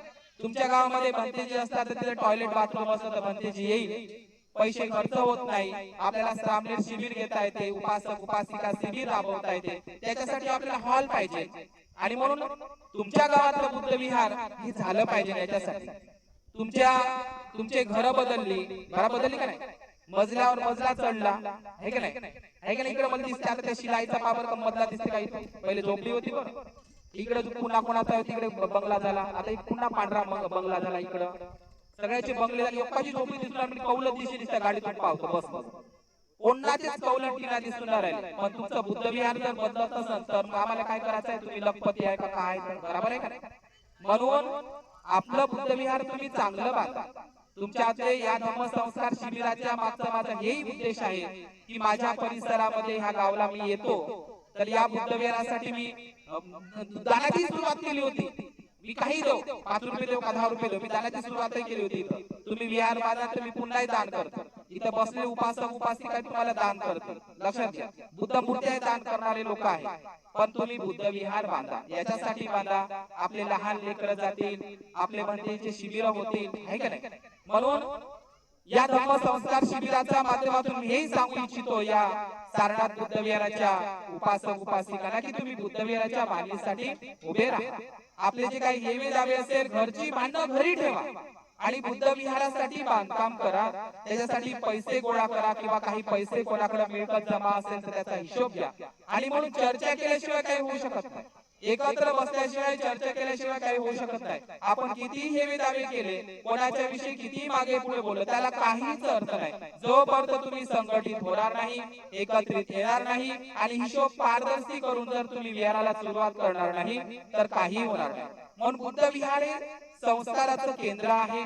बुद्ध विहार नालंदाचे विद्यापीठ आहे. नालंदा विद्यापीठ अजिबात नव्हतं, ते बुद्ध विहारच होतं छोटस. त्याच्या अगोदर ते सारीपुत्ताचं घर होतं. आणि बुद्ध विहाराची कशी बौद्ध विद्यापीठ झाली आणि जागतिक बौद्ध विद्यापीठ झाली? बुद्ध विहारच बौद्ध विद्यापीठ झाली आणि त्या बौद्ध विद्यापीठ म्हणजे बुद्ध विहाराची बौद्ध विद्यापीठ झाली आणि बौद्ध विद्यापीठाने जगभर बौद्ध धर्माचा प्रचार आणि प्रसार झाला. त्याचं उदाहरण म्हणजे नालंदा. म्हणून नालंदा, तक्षशिला, विक्रमशिला सारखी विद्यापीठ बुद्ध विहार विद्यापीठ निर्माण व्हावी हे बाबासाहेबांची अवधारणा होती, संकल्पना होती. आणि म्हणून बुद्ध विहार सुंदर असलं पाहिजे, नीटनेटकं असलं पाहिजे आणि बुद्ध विहारामध्ये दर रविवारी सुद्धा गेलं पाहिजे.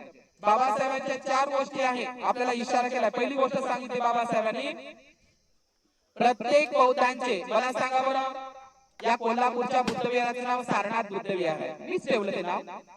तथागत बुद्धांनी आपल्या धम्माचा पहिला प्रवचन कुठे दिलं? सारनाथला. आणि डॉक्टर बाबासाहेब आंबेडकरांनी आपलं शेवटचं भाषण सारनाथलाच केलं. लक्षात घ्या, सारनाथला आंब्याच्या झाडाखाली, तिथं मूलगंध कुटी विहार असतो. आणि त्या सारनाथच्याच भाषणामध्ये बाबासाहेबांनी सांगितलं, जिथं बुद्धानं धम्मचक्र प्रवर्तन केलं, जिथं बुद्धानं पहिला उपदेश केला, जिथं बुद्धानं पहिला वर्षावास केला, जिथे बुद्धानं पहिल्यांदा भिक्खूची संघाची स्थापना केली, त्या सारनाथला बाबासाहेबांनी सांगितलं होतं की प्रत्येक बौद्धांचे आद्य कर्तव्य आहे की त्यांनी दर रविवारी आपल्या बुद्ध विहारामध्ये, स्थानिक बुद्ध विहारामध्ये कुटुंबासहित गेले पाहिजे. पहिला आदेश. आपण गेलो नाही हे मान्य केलं पाहिजे. आज 135वी जयंती झाली. दुसरी गोष्ट बाबासाहेबांनी सांगितली होती, आपल्या कमाईतील 20वा हिस्सा धम्म कार्यासाठी, धम्म गतिमान झाला पाहिजे. आपल्या समाज बांधवासाठी, चळवळीसाठी खर्च केला पाहिजे. करतो का आपण? सर्व माल डिब्यामध्ये आपल्या कमाईतील खर्चही केला पाहिजे. इथे बसलेले ते आमचे विठ्ठल दांडगे साहेब आहे, तोंडावर हाजी हाजी मागत दगलबाजी नाही, मी तोंडावर स्पष्ट बोलतो, आपल्या कमाईतील आपण पैसेही खर्च केले पाहिजे. लक्षात घ्या, भगवान बुद्धांनी 4 प्रकारची माणसं सांगितली आहे. किती प्रकारची? मागा ऐकायला येत आहे का? मला बंदा लागत आवाज गेला तरी चालते, हे बंद ऐकले चालते, मी आवाज पोहोचवतो. तर भगवंतांनी किती प्रकारची माणसं सांगितली? 4 प्रकारची. पहिला मनुष्य सांगितला तथागत बुद्धानं, स्वतः दान करतो पण इतरांना दान करण्यासाठी प्रेरित करत नाही. कोण सांगत आहे असं? मग त्याच्यामध्ये धम्मदानही आहे. आणि हे धम्मदान म्हणजे काय? प्रचार प्रसारही आहे. म्हणजे स्वतः दान करतो पण इतरांना दान करण्यासाठी प्रेरित करत नाही. हा पहिला भगवंतांनी माणूस सांगितलाय. बंद करा स्विच ऑफ. पहिला माणूस कोणता जी? स्वतः दान करतो पण इतरांना दान करण्याकरिता प्रेरित करत नाही. दुसरा सांगितला, म्हणजे इतरांनी दान करावं पण स्वतः दान करीत नाही. इतरांनी दान करावं याला दान दिलं पाहिजे, त्याला दान दिलं पाहिजे, धम्मपक्षीला दान असं म्हणतात लोक, पण स्वतः मात्र दान करत नाही. बरं दुसऱ्याचं कौतुकही करतात ते, यांनी विहार बांधून दिलं, मूर्ती आणून दिली, असं सगळं कौतुक करतात. म्हणजे दुसऱ्यांनी दान दिलं पाहिजे, दुसऱ्यांनी दान दिलं पाहिजे त्याचं कौतुकही करतात ते, पण स्वतः मात्र दान करत नाही. हा दुसरा मनुष्य भगवंताने सांगितला. तिसरा मनुष्य तर जास्तच आहे आपल्या समाजामध्ये आणि दिवसेंदिवस वाढत आहे. आता तुम्हाला समजतात असं. तिसरा मनुष्य स्वतःही दान करत नाही आणि इतरांनाही करू देत नाही. काही लोक मराठीमध्ये त्याला काड्या करणं म्हणते, आहे का नाही? स्वतःही द्यायचं नाही आणि दुसऱ्याने देऊ द्यायचं नाही, आहे का नाही? आणि चौथा सांगितला बुद्धानं, स्वतःही दान करतो आणि इतरांनाही दानाकरिता प्रेरित करत असतो. दानादी धम्म विधीना, दानाशिवाय धम्म वाढू शकत नाही. 84,000 महास्तूप महाविहार बांधली तर बिना दानानं झाली नाही सम्राट अशोकाची. पूर्ण खजिना खाली झाला. मी इतिहासामध्ये ऐकलं की सुदत्त अनाथ पिंडकानं सोन्याच्या मोहरा बैलबंडा हातरून, ते तर तुम्हाला माहितच आहे, जेतवन खरेदी केलं होतं सोन्याच्या मोहरा हातरून. विशाखाच्या वडिलांना धनंजय सेठनं 9 करोडचा हार विशाखाला दिला होता. त्या 9 करोडच्या हारामध्ये पूर्वाराम नावाचं बुद्धविहार बांधलं श्रावस्तीला. आजही आहे, आजही ते सुदत्तनाथ पिंडकाचं जेतवण आहे सोन्याच्या मोहरातून. सुदत्त, मी हे एवढी कहाणी सांगतो थांबतो. किती बघा, ऐका बावल्यांना. सुदत्त अनाथ पिंडकानं सोन्याच्या मोहरा किती होत्या त्या काळात, ऐका, 80 करोडच्या. किती? 80 करोडच्या सोन्याच्या मोहरा, मुद्रा. किती आकडा सांगितला मी तुम्हाला? 80 करोड सोन्याच्या मुद्रा त्याला जमिनीवर हातरून बुद्धाला भिक्खू संघाला जेतवण विकत घेऊन दिलं होतं. लक्षात घ्या. आणि बुद्धाने सर्वात जास्त वर्षावास कुठे केले? जेतवनातच केले. 25 वर्ष एकाच ठिकाणी केले, एकाच ठिकाणी केले. त्याला कारण होतं, कारण ते दानच तसं होतं सुदत्त अनाथ पिंडकाचं. म्हणून महाउपासक सुदत्त अनाथ पिंडकच झाला आणि महाउपासिका विशाखाच झाली. त्याच्यानंतर कोणच झाले नाही. बाहेर बौद्ध राष्ट्रामध्ये आहे, थायलंड मध्ये, पण भारतातली गोष्ट सांगतो. तुम्हाला समजत आहे ना? आम्ही हे कहाणी सांगतो तुम्हाला. सुदत्त अनाथ पिंडकाने ते सोन्याच्या मोहरा किती 80 करोड मध्ये ते जेतवण विकत घेऊन दिलं होतं. आणि लक्षात घ्या, सुदत्त अनाथ पिंडक हा भिक्खूला, भिक्खू संघाला आपल्या घरी रोज जेवण देत होता. नीट ऐका, ही कहाणी सांगतो आम्ही. रोज जेवण देत होता. आणि एवढंच नाही, हा सुदत्त अनाथ पिंडक 80 करोड सोन्याच्या मुद्रा त्याच्यासाठी त्यानं जेतवण विकत घेऊन दिलं होतं. आणि सुदत्त अनाथ पिंडकाचा स्वभाव इतका चांगला होता. लक्षात घ्या, श्रावस्तीच्या लोकांनी त्यांच्या स्वभावाचा फायदा घेतला. कसा? सुदत्त अनाथ पिंडक किती दानी आहे. बुद्धाला त्यांनी 80 करोड सोन्याच्या मुद्रा हातून जेतवण विकत घेऊन दिलं. तो दयावान आहे. त्याच्या घरी रोज बुद्ध आणि भिक्खू संघ जेवतात, भोजन करतात. तर लोक त्याच्या घरी येऊ लागले आणि आम्हालाही मदत करा, आहे ना अशी काही लोक. आता सुदत्त अनाथ पिंडक पहिलेच करुणावान, दयावान, उपकार करण्याची त्याला जाणीव होती, कोणाला मदत करता. नीट लक्ष द्या मावल्यांनो, 80 करोड त्यानं जेतवण साठी ते खर्च केले, बुद्धासाठी आणि कोणासाठी? भिक्खू संघासाठी. आणि 80 करोड त्यानं गावातल्या लोकांना मदत म्हणून वाटले होते. ऐका ही कहाणी किती महत्वाची. किती मदत म्हणून लोकांना सांगितलं, आम्ही देऊ तुम्हाला. आणि देऊ त्याच्या बापाचं काय देऊ, जा त्याच्या होते ते करून घे. लक्षात घ्या, बुद्ध आणि त्याच्या धम्मग्रंथामध्ये बाबासाहेबांनी वसल सुत्तामध्ये बुद्धानं सांगितलंय, काय सांगितलंय? जो दुसऱ्याकडून कर्ज घेतो आणि दुसऱ्याच्या कर्जाची परतफेड करत नाही, दुसऱ्याचं कर्ज बुडवितो, त्याला वसल म्हणावे, चांडाळ म्हणावे. समजलं का? तुम्ही घेता का कोणाचं कर्ज? आणि कर्ज घेतलं तर ते परतफेड केलं पाहिजे. लक्षात घ्या. कोण सांगत आहे असं? बुद्ध सांगत आहे, कोणाचे पैसे पचवू नका. बरोबर, हे बुद्धानं सांगितलंय. तर सुदत्त अनाथ पिंडकाचे किती पैसे म्हटलं मी? 80 करोड त्यानं सोन्याच्या मुद्रा हातून जेतवण बुद्धाले भिक्खू संघाला दान केलं. बरोबर, 80 करोड सोन्याच्या मुद्रा त्यानं गावातल्या लोकांना, श्रावस्तीच्या लोकांना मदत म्हणून दान केल्या होत्या.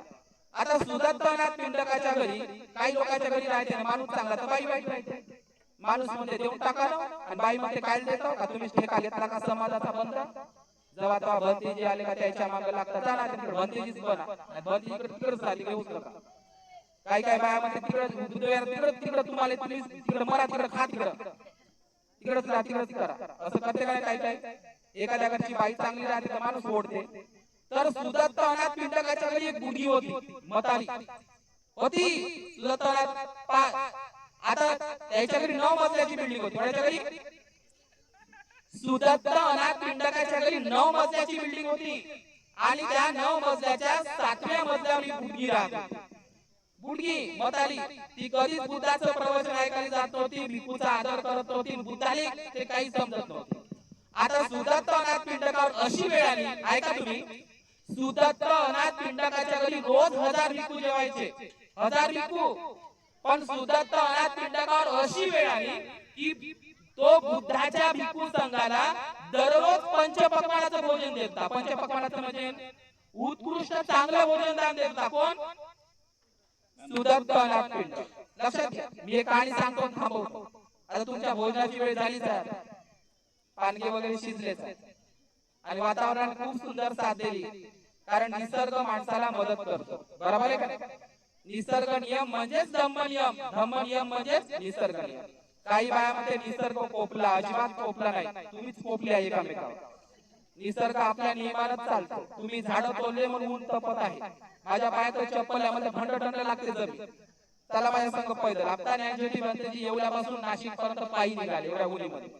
बरोबर आहे का नाही? तुम्ही आता सुकावल्या बाबासाहेबाच्या मुळे, तुमच्यावर पंखे कूलर सगळं, तरी पण तुमचं काम होत नाही. बरोबर आहे का नाही? लक्षात घ्या, हे सुख होय. बरं ऊन आहे ना, मी मानतो ऊन आहे ना, पण एवढी काही ऊन नाही, त्या माणसाला जाळूनच टाकते. तुम्ही झाल्या सुखाशी आता मस्त. काय काय बाहेर टीव्हीच पाहत असतील घरामध्ये, हा मोठा एलसीडी लावलाय, काय घेणं देणं नाही. लक्षात घ्या, माझे मला हेच सांगायचं आहे. तर ती बुडगी माहिती आहे का काय म्हणत आहे? मग सुदत्तनाथ पिंडावर कोणती वेळ आली? जो पंचपक्वानाचं भोजन दान देत होता भिक्खू संघाला, त्याला आता कणीचा भात द्यावा लागला भिक्खूला. कणीचा म्हणजे समजलं? आता राहिली का तुमच्या घरी कणी? काय आला आता? HMT चावल आले का नाही? ते काला मूछवाले आले का नाही? मस्त तांदूळ, इतके तांदूळ आहे तुमच्या घरी का तांदूळ विकून राहिले तुम्ही. बरोबर आहे का? बासमती आले. मग सुदत्तनाथ पिंडक भिक्खूला 500 भिक्खूला 1000 भिक्खूला तो पंचपक्वानाचं भोजन द्यायचा. त्याच्यावर अशी वेळ आली का भिक्खूला आणि तो स्वतःही सुद्धा कणीचा भात भिक्खूला वाढत होता भिक्षा पात्रामध्ये, आणि स्वतःही कणीचा भात खायची त्याच्यावर काय आली वेळ आली, कणीचा भात. आता तुम्ही म्हणाले एवढं दान केल्यानंतर याकडे मस्त वाढेल, तसं नसते. लक्षात घ्या. आणि आता ती बुढी काय म्हणायला लागली, पहिलेच ते बुद्धाचा राग करत होती भिक्खू संघाचा. आता सुदत्तनाथ पिंडकाला ते गोष्ट माहित झाली का सुदत्तनाथ पिंडक आता कणीचा भात खात आहे, मलाही कणीचा भात देत आहे, आणि भिक्खू संघाला काय देत आहे तो? कणीचा भात. तर ती बुढीले तर चान्सच होता बुढीला. 7व्या मजल्यातली बुडगी असेच राहते. काय काय लोक घरातले लोक धम्माचं काम करू देत नाही, नवऱ्याला करू देत नाही, बाई नाही तर माणसाला करू देत. काय म्हणायला लागली ती बुढी सुदत्तनाथ पिंडक, तुले म्हणत होती ना म्हणे, तुले म्हणत होती ना त्या बुद्धाचा नाश सोडून दे, त्या भंतेजीचा नाश सोडून दे, लावलं का नाही तुले भिकेले? बरोबर आहे का नाही? ऐका इकडे गोष्ट. आता गरिबी आणि हे कणीचा भात खाण्याची वेळ तुझ्यावर कशामुळे आली म्हणत आहे ती बुढी? कशामुळे आली आहे? तू बुद्धाला ते 80 करोडचं जेतवण सोन्याच्या मोहरातून विकत घेऊन, याच्यामुळे तुला कणीचा भात खायची वेळ आलेली आहे. पण मला सांगा, हे सगळं बुद्धाचा लाड केल्यामुळे, भिक्खू लोकांचा लाड केल्यामुळे, 80 करोडच्या त्या सोन्याच्या मुद्रा तू खर्च केल्यामुळे तुझ्यावर कणीचा भात खायची वेळ आली. तुला बुद्धानं भिकेला लावलं. म्हणजे मी तुला सांगत होती ना, जाऊ नको त्या बुद्धाचा नाश सोडून दे म्हणून. बरोबर आहे का नाही? पण माऊल्यांनो मी तुम्हाला गोष्ट सांगितली होती, कोणती? केवळ बुद्धाला 80 करोडचं ते जेतवण विकत घेतल्यानंच तो भिकेला लागला होता का? कोणतं काम कारण होतं आणखी? तुम्हाला समजलं ना? त्यानं तेवढेच पैसे जेवढे जेतवणासाठी खर्च केले होते 80 करोड, तेवढेच 80 करोड कोणाकडे होते त्यांचे?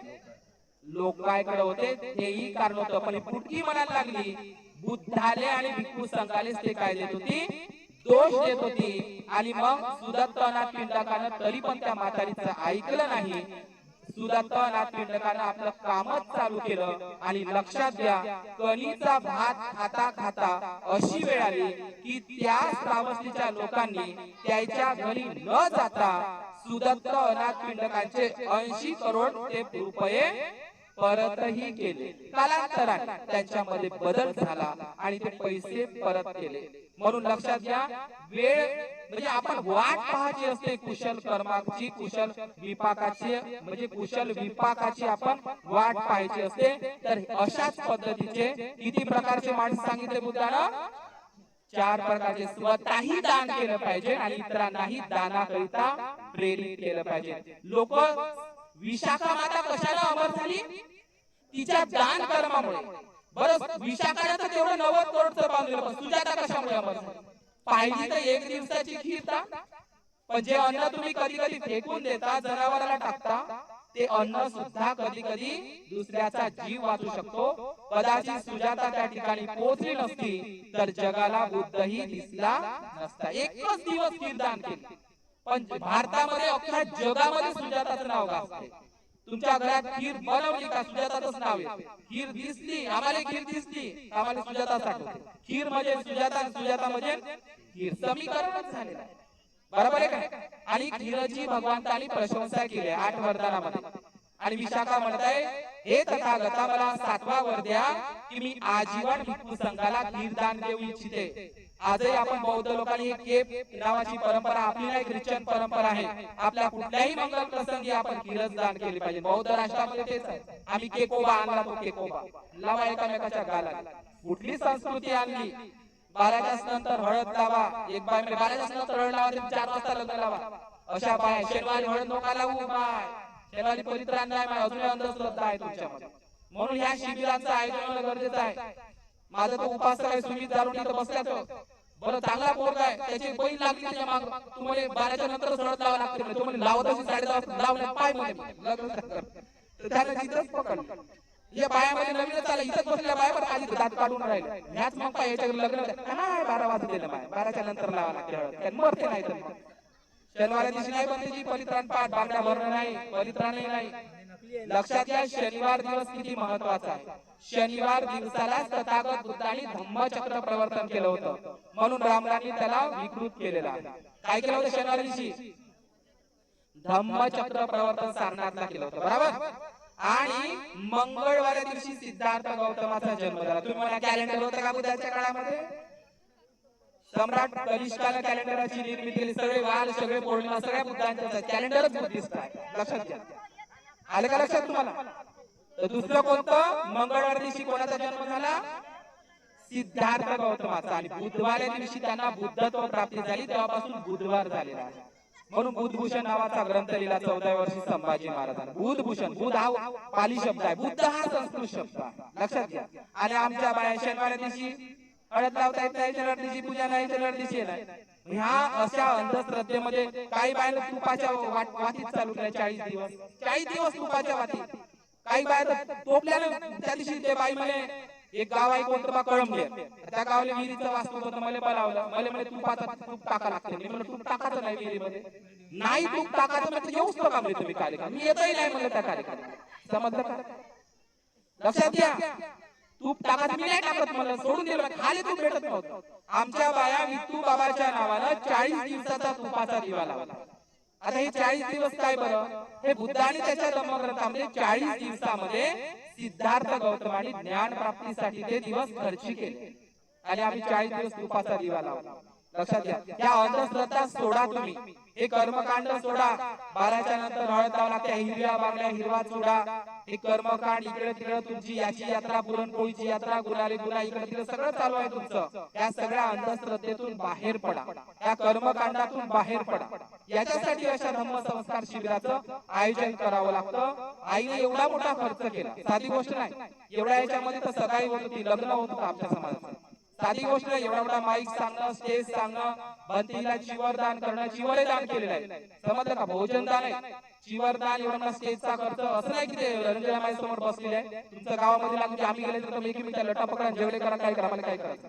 परंतु मात्र जे लोक धम्मासाठी राबतात फक्त त्याचा गौरव केलाच पाहिजे, बरोबर आहे का नाही? त्या आईनं लग्नासारखा खर्च केलेला आहे, एवढा मोठा स्टेज केलाय, जीवनदान केलाय, भोजनदान केलंय. तर म्हणून तोंडावर हाजी हाजी, रंजनाबाई तोंडावर हाजी हाजी, माग दगलबाजी असं नाही.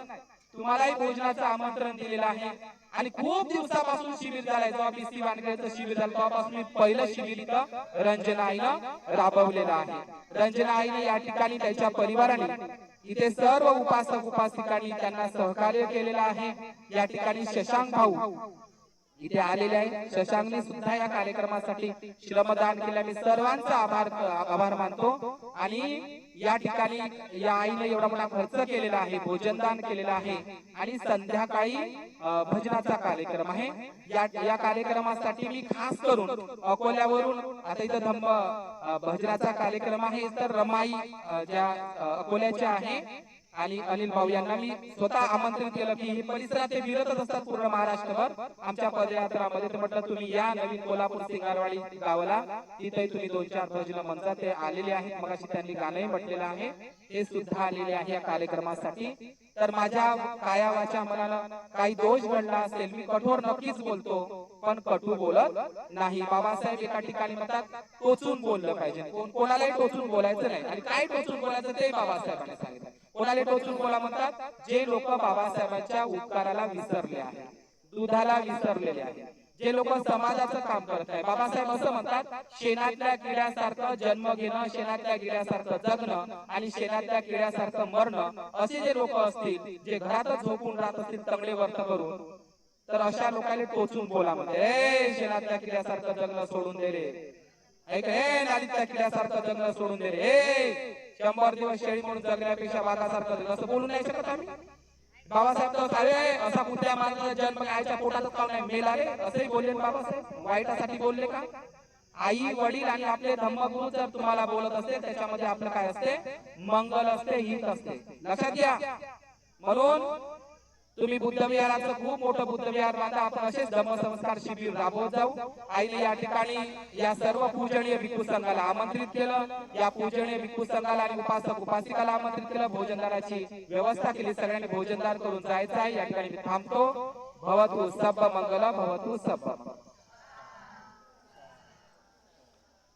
आपण धम्म पालन गाथा घेऊया. नद्धि मे शरणं अय्यं बुद्धो मे शरणं वरं एतेन सच्च वचेन होतु मे जय मंगल. नद्धि मे शरणं अय्यं धम्मो संघो मे शरणं वरं एतेन सच्च वचेन होतु मे जय मंगल. सब्ब पापस्य अकरणं कुशलस्य उपसंपदा सचित्त परियोदपणं एतं बुद्धानं शासनं. साधु साधु साधु. मागे पाय करा आणि बुद्ध धम्म संघाला 3 नमन. अरहं बुद्धं नमामि, धम्मं नमामि, संघं नमामि. सर्वांचं खूप मंगल कल्याण.